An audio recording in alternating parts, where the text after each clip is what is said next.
जय श्री राधे। पूज्य श्री सद्गुरुदेव भगवान के चरणों में प्रणाम। आज पूज्य श्री सेठ जयदयाल गोयंदका जी कहते हैं,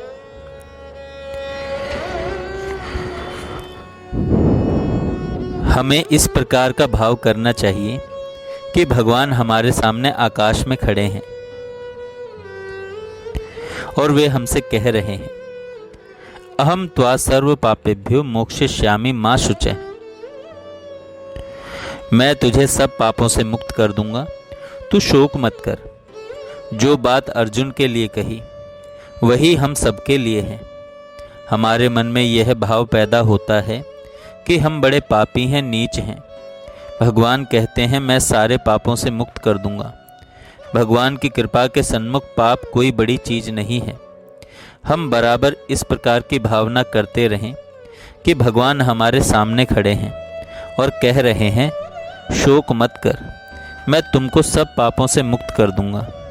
वे कृपा दृष्टि से देख रहे हैं और हमारे ऊपर प्रेम, आनंद, शांति और समता की वर्षा कर रहे हैं।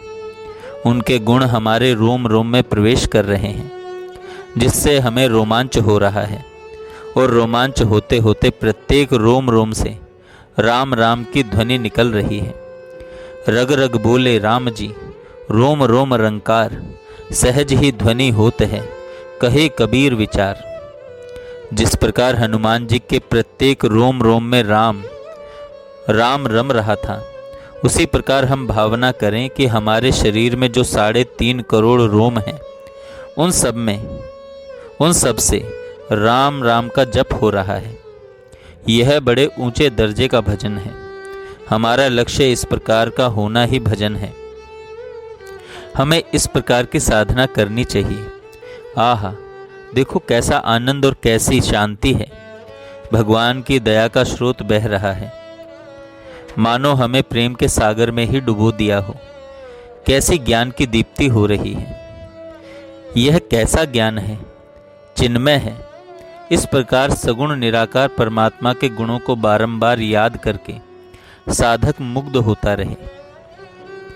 हम सब पर भगवान की बड़ी कृपा है। मेरे ऊपर भी भगवान की कृपा है जो आप लोग यहाँ आए हैं। इससे मेरा समय भी भगवान की चर्चा में बीतता है। वास्तव में वक्ताओं को श्रोताओं की कृपा माननी चाहिए। हर एक भाई को अपने ऊपर भगवान की दया पद पद पर देखनी चाहिए। राजा साहब से जो संयोग है वह भी भगवान की कृपा ही है, नहीं तो राजा महाराजा से संयोग होना बड़ा ही कठिन है। ये सीता मऊ के राजा थे जो श्री सेठ जयदयाल गोयंदका जी के सत्संगी थे। कारण कि अच्छे पुरुषों को तो राजा महाराजा से कछु कुछ काम नहीं, वे तो वहां जाते ही नहीं और राजा महाराजा इस तरह आने में अपनी मान हानि समझते हैं। इस प्रकार का संयोग भगवान की कृपा से ही होता है। इस प्रकार का संयोग भगवान की कृपा से ही होता है। हर एक बात में भगवान की दया का दर्शन करके प्रसन्न होना चाहिए और ईश्वर का अपने ऊपर हाथ समझना चाहिए। जब ईश्वर का हाथ है तब ईश्वर भी यहाँ है ही। उनके स्वरूप की ओर देखकर तथा उनके मुख की ओर देख देखकर मुग्ध होता रहे। फिर चिंता, भय, शोक पास में नहीं आ सकते। यदि आते हैं तो वह बात आपके ध्यान में नहीं है कि भगवान आश्वासन दे रहे हैं। भगवान के नेत्र और मुख खिले हुए हैं। उनके नेत्र गुलाब के फूल की तरह खिले हुए हैं। भगवान के हृदय के भाव समता, शांति और आनंद हैं। वे नेत्रों के द्वारा प्रकट हो रहे हैं, क्योंकि नेत्र उनके प्रकट होने का स्थान है। दया दृष्टि कही जाती है, दया कान या दया मुख नहीं कहा जाता है। यद्यपि गुणों का स्थान हृदय है, परंतु उनके प्रकट होने का स्थान नेत्र है। किसी आदमी को क्रोध आता है तो लाली नेत्रों में ही आती है, कानों में नहीं। अधिक क्रोध आता है तो होठ भी फड़कने लगते हैं। इसलिए मुख भी भावों के प्रकट होने का एक स्थान है। भगवान का मुखारविंद खिला हुआ है, वे प्रसन्न हो रहे हैं। उनके नेत्रों से दया का विकास हो रहा है। हम सबके ऊपर उसकी वृष्टि हो रही है। हम सब उसमें मग्न हो रहे हैं। प्रेम की परीक्षा भी नेत्रों से ही होती है। प्रेम की परीक्षा भी नेत्रों से ही होती है। दया, समता और प्रेम सबकी परीक्षा नेत्रों से ही होती है। नेत्रों में गुणों का दिग्दर्शन होता है। नेत्रों से इन सब गुणों को देखना चाहिए, समझना चाहिए। भगवान से इन सब बातों का विकास हो रहा है। सारे गुण हमारे अंदर प्रविष्ट हो रहे हैं। भगवान प्रेम की मूर्ति ही ठहरे, उनका स्रोत बहता ही रहता है। प्रेम ही आनंद है। भगवान स्वयं चिन्मय है, उसमें भी विशेष चेतनता नेत्रों में है। महान ज्ञान का सागर, ज्ञान की दीप्ति जिसमें हम डूबे हुए हैं, यह सब प्रभु की कृपा ही है। प्रभु ज्ञान का प्रभाव डाल रहे हैं हम पर। इससे हमारे रोम रोम में ज्ञान की दीप्ति हो रही है। सारे शरीर में, इंद्रियों में और मन में ज्ञान परिपूर्ण हो रहा है। रात दिन हम में गुण प्रविष्ट हो रहे हैं। ऐसी परिस्थिति का क्या विक्षेप, ऐसी परिस्थिति में क्या विक्षेप, आलस्य आ सकता है? भगवान आकाश में खड़े खड़े मंद मंद मुस्कुरा रहे हैं।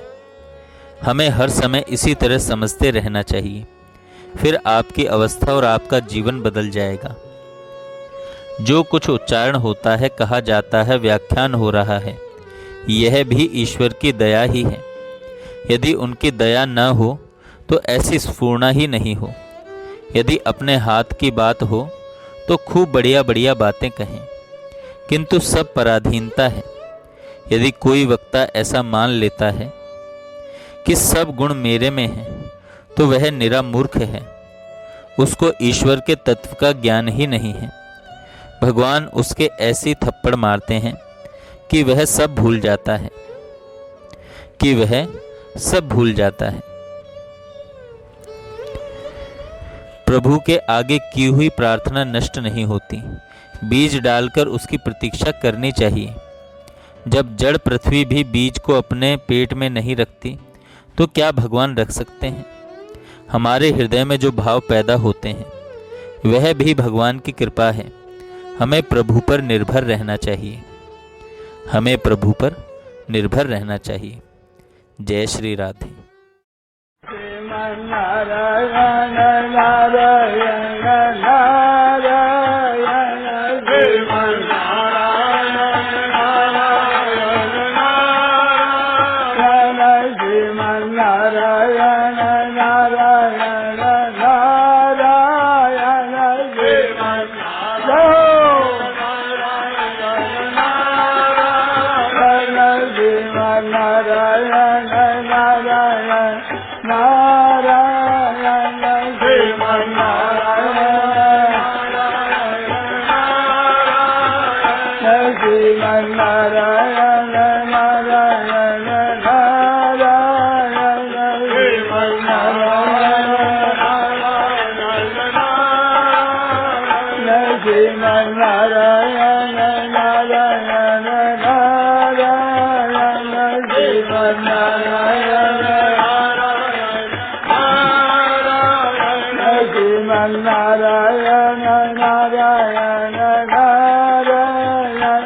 श्रीमन नारायण नारायण श्रीमन नारायण नारायण नारायण श्रीमन नारायण श्रीमन नारायण नारायण नारायण श्रीमन नारायण श्रीमन नारायण नारायण नारायण श्रीमन नारायण श्रीमन नारायण नारायण नारायण श्रीमन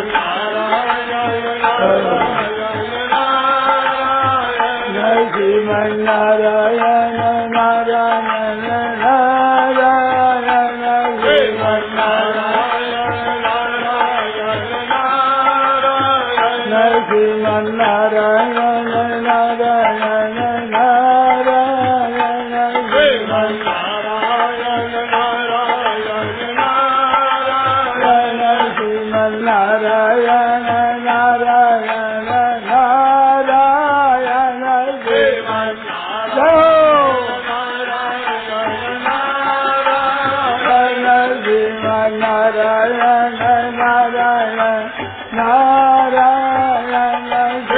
Narayana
Narayana Narayana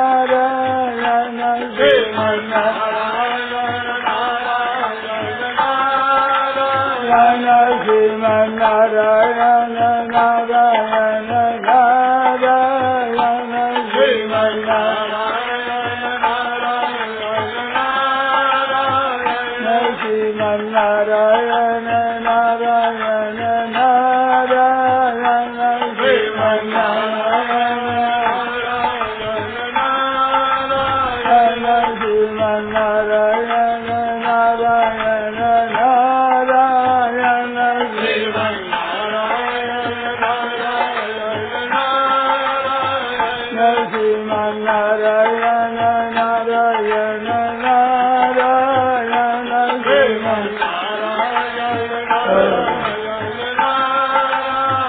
Jai Sriman Narayana Narayana Narayana Sriman Jai Sriman Narayana Narayana Narayana Sriman Narayana Narayana Narayana Sriman Narayana Narayana Narayana Sriman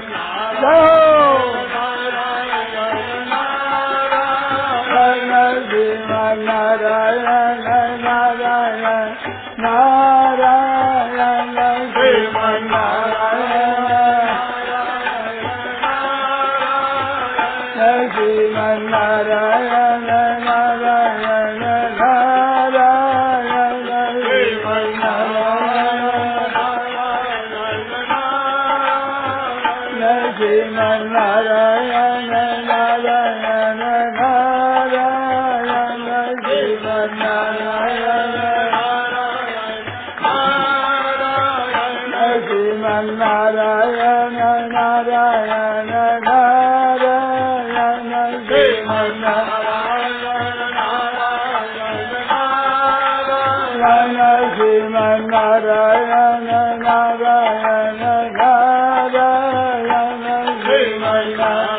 Sriman Narayana Narayana Narayana Sriman Sriman Narayana Narayana Narayana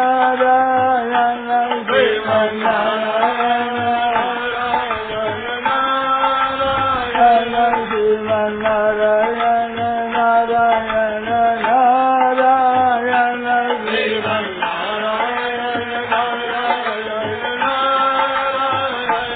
Sriman Narayana Narayana Narayana Sriman Sriman Narayana Narayana Narayana Sriman Sriman Narayana Narayana Narayana Sriman Sriman Narayana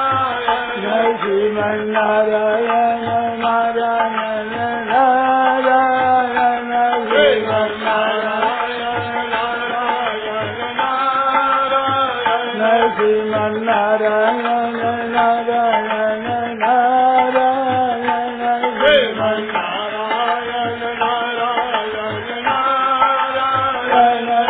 Sriman Narayana Narayana Narayana Sriman Narayana Sriman Narayana Narayana Sriman Narayana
जय श्री राधे। पूज्य